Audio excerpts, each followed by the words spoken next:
on. So, for your purposes, we are going to start with the regular expressions. I am revising it for the students who have already not recorded for you people. Basically आपका क्या है कि आपका जो ए plus operation है, a star operation है, and we have already discussed earlier कि वो क्या है, बेसिकली एक्सप्रेशंस हैं. हम उन्हें रेगुलर एक्सप्रेशन कॉल कर सकते हैं क्योंकि वो दो एक्सप्रेशंस की मदद से हम एक इंटायरली इनफाइनाइट लॉन्ग लेंथ की लैंग्वेज स्ट्रिंग्स जो हैं वो जनरेट कर सकते हैं. अब आपके पास रेगुलर एक्सप्रेशन जो है उसको रिकर्सिव डेफिनेशन की मदद से हम कैसे से डिफाइन कर सकते हैं, उसके 3 स्टेप्स हैं. ठीक है, रिकर्सिव डेफिनेशन बेसिकली 3 रूल्स को फॉलो करते हैं.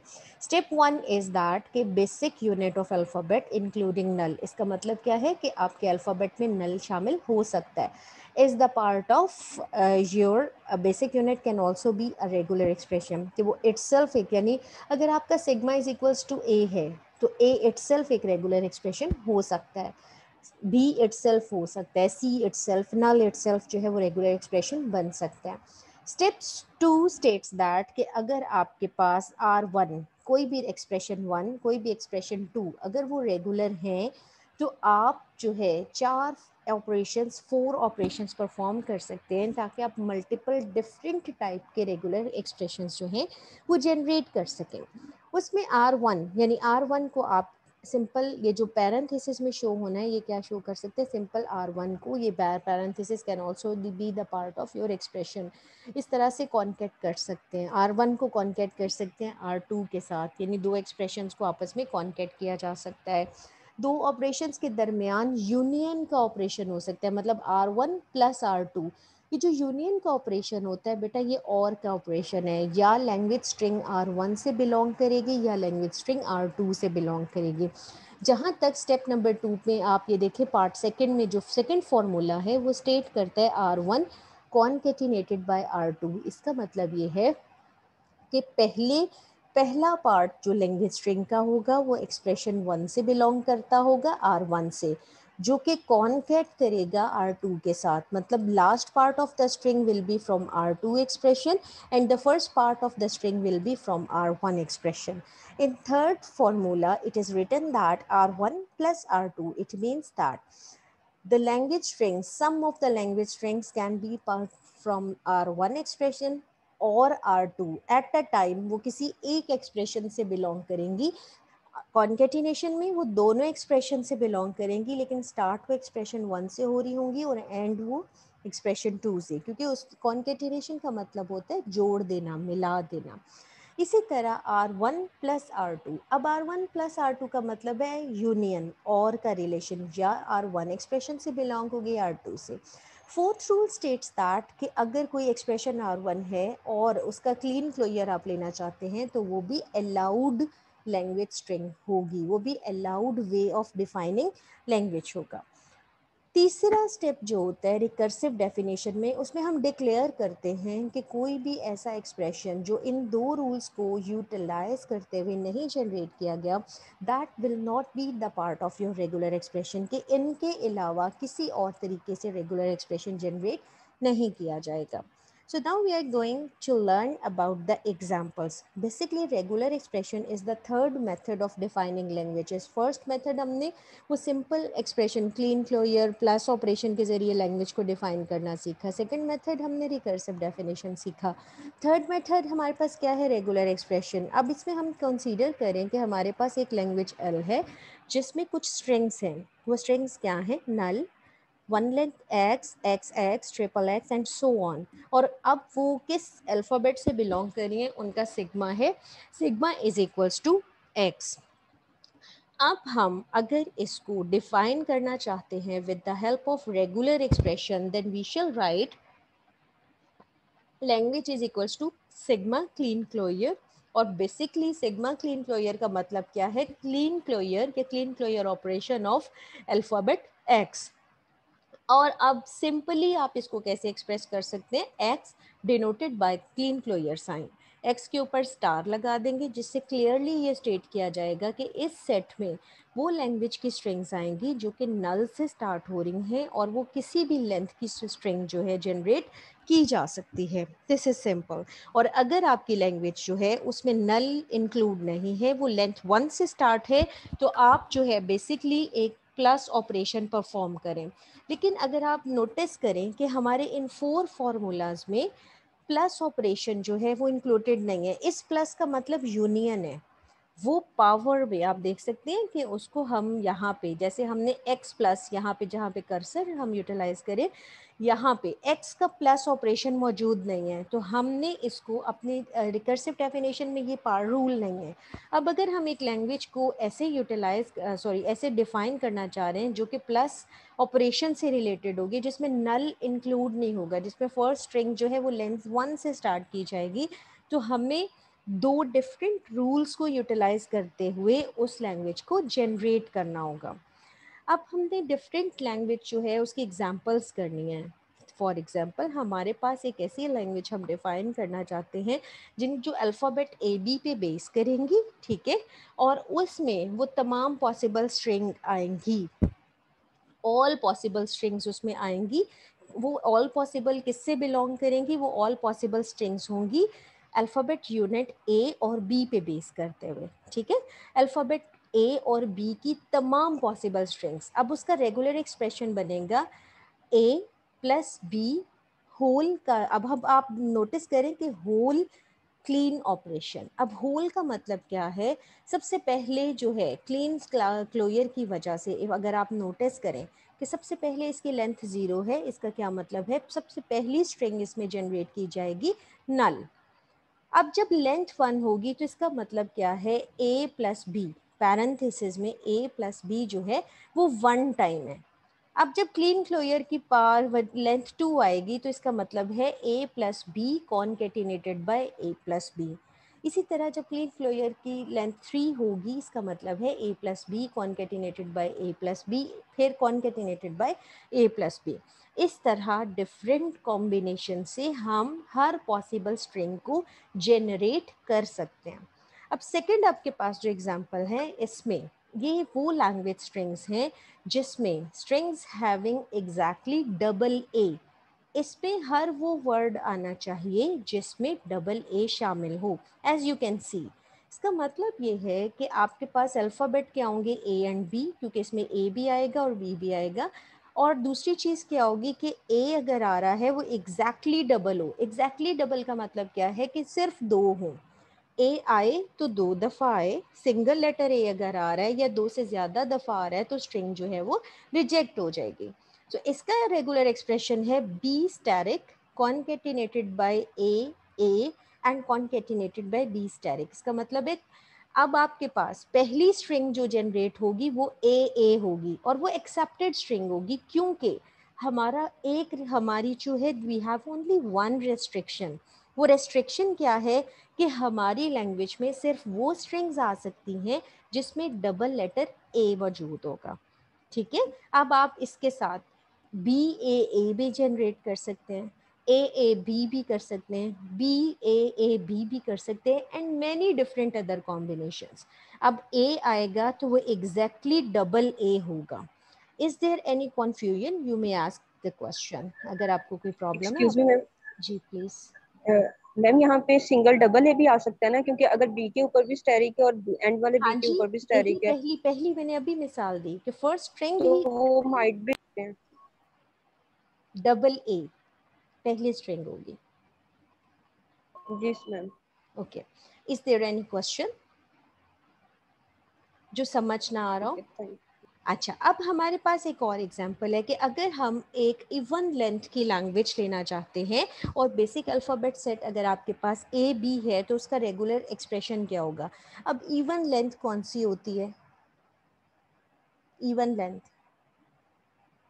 That is you. Divisible 2 by, 4 6 8। Yes, divisible by 2, सादा फॉर्मूला ना, जो हम बेबी होते पढ़ते 2 4 6 8, जिस जो दो दो वाली लैंग्वेज में ना कि इंक्रीमेंट से होता है। बिल्कुल ठीक आपने बोला। अब उसके एक्सप्रेशन क्या है? अगर हम सिंपल ए प्लस बी लिखते हैं तो इसका मतलब है लेटर ए और लेटर बी। अब उसको ए प्लस बी को कॉन्केट कर दिया ए प्लस बी। अब ए प्लस बी और ए प्लस बी से लेंथ 2 की स्ट्रिंग्स आएगी। अब अगर हम इसका क्लीन क्लोजर नहीं लगाएंगे तो इसका मतलब है इससे सिर्फ और सिर्फ लेंथ 2 की स्ट्रिंग्स यानी 4 वर्ड बनेंगे। कैसे बनेंगे आप गौर करें, ये ए कॉन्कैट हो जाएगा इस ए के साथ, डबल ए की स्ट्रिंग आ जाएगी। ए कॉन्कैट हो जाएगा बी के साथ तो ए बी की आ जाएगी, b a and b and that's all. अब हमने चूंकि मल्टीपल स्ट्रिंग्स जनरेट करनी है इवन लेंथ की, तो हमने इन दोनों को, इस पूरे एक्सप्रेशन को ब्रैकेट्स में यानी पैरेंथेसिस में कवर करके उस पूरे का क्या कर दिया, क्लीन क्लोजर। अब सबसे पहले अगर इसकी लेंथ 0 है तो नल जनरेट हो जाएगा और उसके बाद 0 लेंथ आ जाएगी। अगर ये क्लीन क्लोजर की पावर 1 होगी तो इसका क्या मतलब है, 1 time A B concatenated by A B. अगर क्लीन क्लोजर की पावर यहाँ पे 2 होगी तो इसका क्या मतलब है, ये पूरा expression a plus B concatenated by A plus B, ये 1 टाइम की बजाय 2 टाइम्स हो जाएगा। अगर क्लीन क्लोजर की पावर 3 है तो इसका मतलब है ये पूरा एक्सप्रेशन अपने आप के साथ 3 दफ़ा कॉन्कैट हो जाएगा एंड सो ऑन। इसी तरह हमारे पास अगर हमने ऑड लेंथ को डिफाइन करना है तो आप नोटिस करें कि ये जो इवन लेंथ वाला एक्सप्रेशन है उससे पहले हमने एक दफ़ा ए प्लस बी स्टार्ट में या एंड पे, आपकी मर्जी है जहाँ मर्जी, एक दफ़ा और ऐड कर दिया। अब इस एक्सप्रेशन से जो लैंग्वेज जनरेट होगी उसमें आने वाली, उसमें शामिल स्ट्रिंग्स जो हैं, the strings that will be the part of this expression will be of odd length like 1, 3, 5, 7, etc. So this is how we generate regular expression by using the basic definition, जो basic recursive definitions जो हैं हमने utilize की या learn की, ठीक है। So important thing to note that a language may be expressed by more than one regular expressions, ठीक है। हम एक लैंग्वेज को डिफरेंट एक्सप्रेशंस, जैसे हमने अभी पढ़ा कि आप इस a प्लस बी को स्टार्ट में या इस a प्लस बी को एंड पे कॉन्कैट कर सकते हैं ऑड लेंथ को जनरेट करने के लिए। So it is important to note that कि a language may be expressed by more than one expressions. While given a regular expression, there exists a new language, unique language generated by that regular expression. अगर आप जो है एक definition देते हैं, यानी आप कहते हैं कि एक लैंग्वेज बनाएं, लैंग्वेज को डिस्क्राइब करते हैं, तो उसके डिफरेंट एक्सप्रेशंस बन सकते हैं।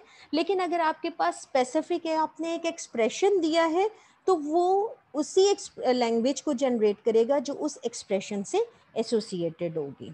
अब डिफरेंट एग्जाम्पल है। अब हमारे पास एक लैंग्वेज है जिसका बेसिक यूनिट यानी सिग्मा जो है ए बी है, और हम ये कहते हैं कि you have to define the language of words having at least one A, कि उसमें एट लीस्ट, अब वर्ड एट लीस्ट का मतलब क्या है कि कम से कम एक भी ए है तो एक्सेप्टेबल है। अब उसका एक्सप्रेशन जो है हमने क्या किया है, all the possible strings of a plus b यानी a plus B whole closure, उसको कॉन्कैट कर दिया ए के साथ और उसके एंड पे भी यही एक्सप्रेशन लगा दिया। तो इसका मतलब है कि सबसे पहली स्ट्रिंग्स जो जनरेट की जाएगी इसमें वो होगी ए, उसके बाद यानी लेंथ 1 की स्ट्रिंग होगी, उसके बाद किसी भी पॉसिबल स्ट्रिंग्स की जो किसी भी पॉसिबल लेंथ की स्ट्रिंग्स जो है वो जनरेट हो सकती हैं। अब अगर एक और एग्जांपल आप देखें कि यहाँ पे आपने क्या किया है कि आपने एक लैंग्वेज लेनी है, वो तमाम words that it all the words of that language should have at least one A and one B, उसमें एक ए आना चाहिए या एक बी ज़रूर आना चाहिए। अब आपने क्या किया कि आपने एक ए, जैसे हमने इस एक्सप्रेशन को किया था, इस एक्सप्रेशन के सेकंड पार्ट में आपने क्या किया, बी को कॉन्कैट करा दिया अब इसमें और ए प्लस बी के साथ। अब ये जो प्लस दरमियान में है ये यूनियन को शो कर रहा है। अब इसमें आपने वो एक्सप्रेशन लिख दिया जिसमें बी पहले आ रहा है और ए बाद में, मतलब अब इसमें एटलीस्ट एक ए और एक बी ज़रूर आएगा। लेकिन चूंकि हमारे पास वो कोई रेस्ट्रिक्शन ये नहीं है कि बी पहले आना चाहिए या ए पहले आना चाहिए, बी बाद में आना चाहिए या बी बाद ए पहले बाद में आना चाहिए, सो हमने दोनों फैसिलिटीज़, दोनों पॉसिबिलिटीज़ को केटर कर लिया। पहले एक्सप्रेशन में हमने ए बी अब ये वाली जनरेट करा दी, फिर उसके दूसरे पार्ट में हमने क्या किया, बी और ए वाली जो लैंग्वेज है उसे एसोसिएट कर दिया, ताकि हमारे पास वो वर्ड्स भी आए जिसमें ए बी आता है, वो वर्ड्स भी आए जिसमें बी ए आता है। यहाँ तक अगर कोई कंफ्यूजन है बेटे, you may ask the questions. आप ये डिफरेंट एग्जाम्पल्स हैं, इन डिफरेंट एग्जाम, और ये मैक्सिमम एग्जाम्पल्स यहाँ कराने का पर्पस जो है बेसिकली ये है, you should have a particular skill to define regular. अगर आपको एक लैंग्वेज की डिस्क्रिप्शन दी है, जैसे ये डिस्क्रिप्शन है कि define a language over sigma is equals to a b of words starting with A and ending in B, और starting with B and ending in A। अगर आपको ये डिस्क्रिप्शन दी जाए तो आप आराम से रेगुलर एक्सप्रेशन जो है जनरेट कर लें। अब आप इसका अगर एक्सप्रेशन देखें, आपने उन्होंने कहा है कि अगर दो वर्ड ए से स्टार्ट हो रहा है तो बी पे एंड हो, so A concatenated by A plus B whole clear concatenated by B. अगर बी से स्टार्ट हो रहा है प्लस, ये प्लस यूनियन आ गया, या स्ट्रिंग इस सेट से on the left side of union और on the right side of union, या आप यूनियन की राइट साइड से बिलोंग करती होगी स्ट्रिंग या लेफ्ट साइड से। अगर बी से स्टार्ट हो रहा है तो फिर ए पे एंड हो, और अगर ए से स्टार्ट हो रहा है तो बी पे एंड हो। This is the assignment that you are going to solve. आपने ये दोनों लेसन्स जो आपके साथ अभी शेयर हो जाएंगे, कि आपने क्या करना है इन दोनों लेसन्स में जो टास्क दी हैं, you have to solve it. Fine. अब प्लस पॉइंट ये होगा, आपको शेयर में तब करूंगी जब आप जो है, अभी फिलहाल आपको सॉल्यूशन मिल जाएगा लेकिन इस टास्क का नहीं मिलेगा। बहरहाल डिफाइन, आपने लैंग्वेज कंसीडर करनी है, defined over sigma is equals to a b of words beginning with a, then it's regular expression may be this. ठीक है, ये अब ये है। उसके बाद आ गया आप डिफाइंड ओवर लैंग्वेज, ये है words beginning and ending in same letter. ठीक है, देन इट्स रेगुलर एक्सप्रेशन क्या होगा, मे बी दिस। आपको जो सोल्यूशन है वो एक तरह से गिवन है, लेकिन if it can be, it may be wrong, तो आपने कंसीडर करना है। ठीक है, आपके पास डिफरेंट टास्क गिवन है, you have to solve it out.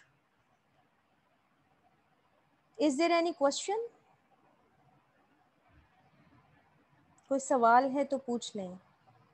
जो भी टास्क है उसका सोल्यूशन डेफिनेटली प्रोवाइड किया जाएगा। Is there any questions?